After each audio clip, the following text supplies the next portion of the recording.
Guys, I'm running out of ideas. I don't know what to do anymore. I wanted to talk about annoying things in video games, but I thought that was too unoriginal, but I don't know what else to upload. I was thinking more Monster Hunter, but I already posted a lot about Monster Hunter in the past few weeks, not to mention that I'm doing a collab with Reaver Jolt soon about Monster Hunter. Stay tuned for that. And I'm just dry out of ideas. Wait, I got it. Let's discuss aggravating elements in video games. Okay, alright.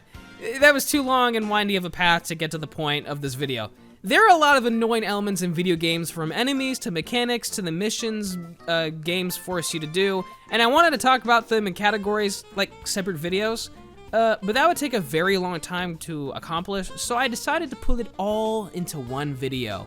Like I said, this will be about everything. Enemies, bosses, areas, mechanics, stupid controls, whatever I find annoying. And be sure to tell me about your annoying experiences, and without further ado, my name is Josh, and I hope you enjoy the video. So I recently finished God of War, and I think without a doubt, the Dark Elves are my least favorite enemies in the game. They're fast, evasive, incredibly strong, and have a really stupid, weird language that I just hate to hear. Like, I thought Arabic sounded weird, but this is just over the top. Just kidding, I love my language, it's great. See, when I fight Dark Elves, everything I suck at in this game comes out, and I start to panic and flail, pressing all buttons that do attacking things, and it becomes this whole mess, and it sucks. Over time, I've learned how to deal with them better, but because their orbs are unblockable, that's what makes them downright frustrating, because my instinct is to block and counterattack, which I have to rewire myself when fighting them. So, and I don't want to do that, so I just don't do it. I hate enemies that pretty much won't sit still, and these guys do a very good job of doing just that. So, ironically, the Shark Giant is one of my favorite mini-boss enemies in Bloodborne, but there's the infamous well in Fishing Hamlet that makes you fight against two of these powerful giants at the same time. I can handle one no problem. You just parry and visceral, okay? And after almost an hour of trying to defeat both of them, you get to know their movesets pretty well. However, two of them at the same time is arguably tougher than most bosses in Bloodborne because of so many reasons. First off, at half health, the one you're fighting, it basically walks towards underneath where his friend is hanging from for his help. Sometimes he won't come down, so you can get a little bit more damage before he jumps down because his friend will actually walk back to you away from his friend. And you can kind of use the center figure to kind of manipulate where they go. It doesn't work most of the time because of their charging moves. Their charging moves are almost an instant KO. And when you have two enemies that can do those charges, they can get very creative with their timing and still manage to hit me. Like I said, I love their designs, I love the way they fight, I love everything about them. But this certain situation is just ridiculous. By the way, it's totally optional. You don't have to do this at all. But my personality refuses to let these two go without them knowing who is boss, after an hour of them showing me that they're the boss. But I got them eventually. So, a little bit of backstory, right? My friend Logan was going into the army. He actually is in the army right now. But before, a couple weeks before, we were like, okay, let's find a couple games to play through every single day so that we can just enjoy these last 2 weeks together. And one of the games we played was Evil Within 2. Great game. We thought it was much better than what we thought it was going to be.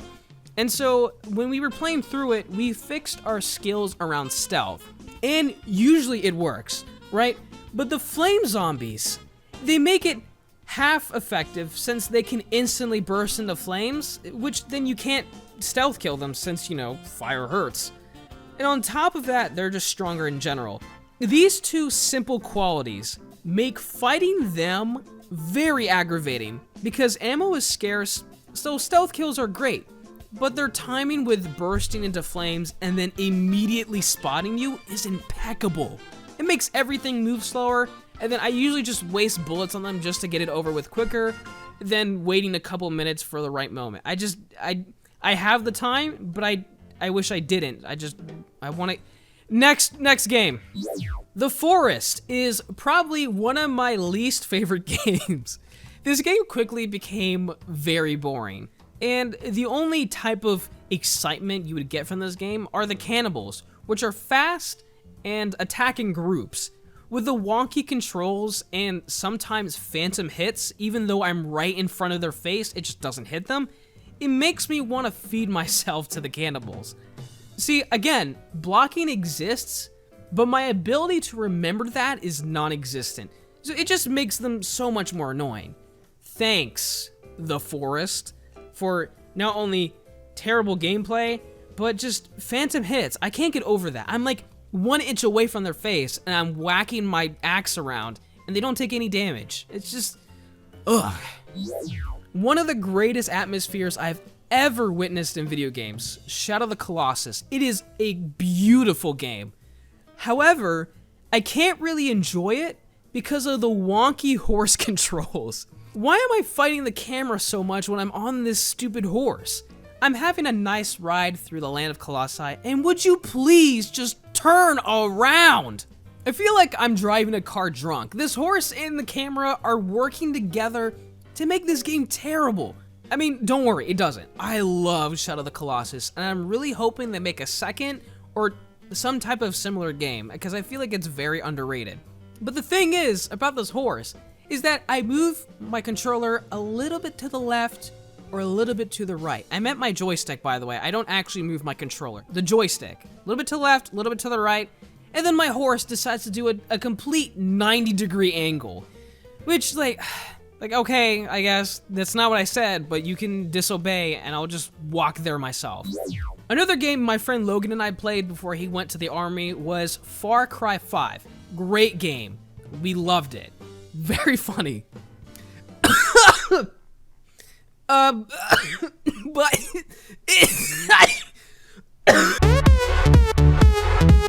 But it does have its flaws.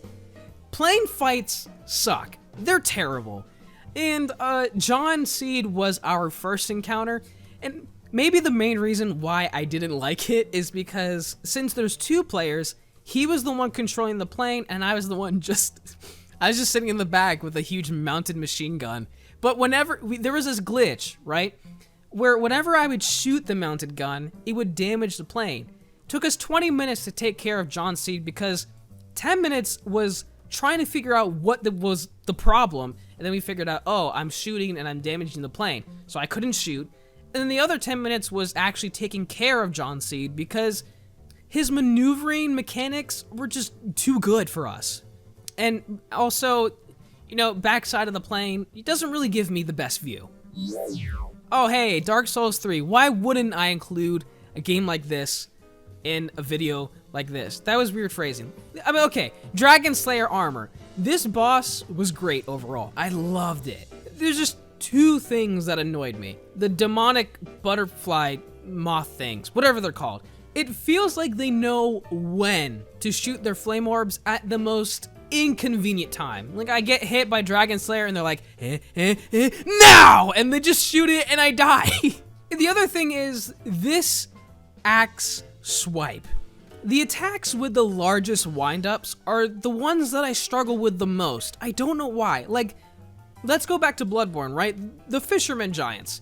When I first saw them, when I first fought them, I struggled so much because they just had such big windups. I was like, I don't know when it's coming. And the same thing with the Dragon Slayer armor. I just don't know when this axe swipe is coming. And it's like, you know what I mean? I mean, like I said, I love this boss. I love all the bosses in this game, actually. It's just those 2 things. Well, hey, we're on a roll. I guess, why not more Dark Souls 3? I hate Lothric Knights, by the way. Specifically the ones before Dragon Slayer, where I have to take the elevator, and so I just wait for them to mess with me, pretty much. They're like little children that just bug you with little children things. And the thing is that, like, obviously they can kill you, but with my maneuvering mechanics, they hit me a couple of times. So they don't do enough to kill, they just do enough to annoy me where I have to use an Estus flask or 2. And it's just, that makes them even more annoying. And as soon as I enter the area, they're automatically attached to me as soon as I enter. And so I'm forced to wait for the elevator, and I'm just running around evading these two idiots, or however there are many. I haven't looked at the footage in a while, so 2 to 3, whatever, how many there are, I have to avoid them.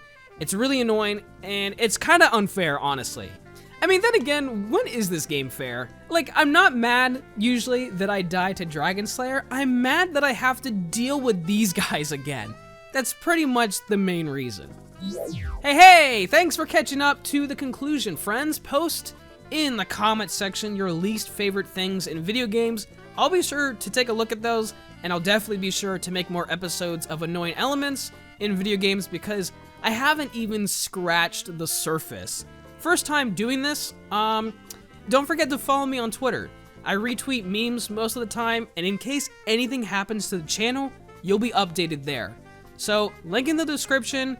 But for now, if you guys did enjoy the video, be sure to like and subscribe for more content like this, and I'll see you in the next video.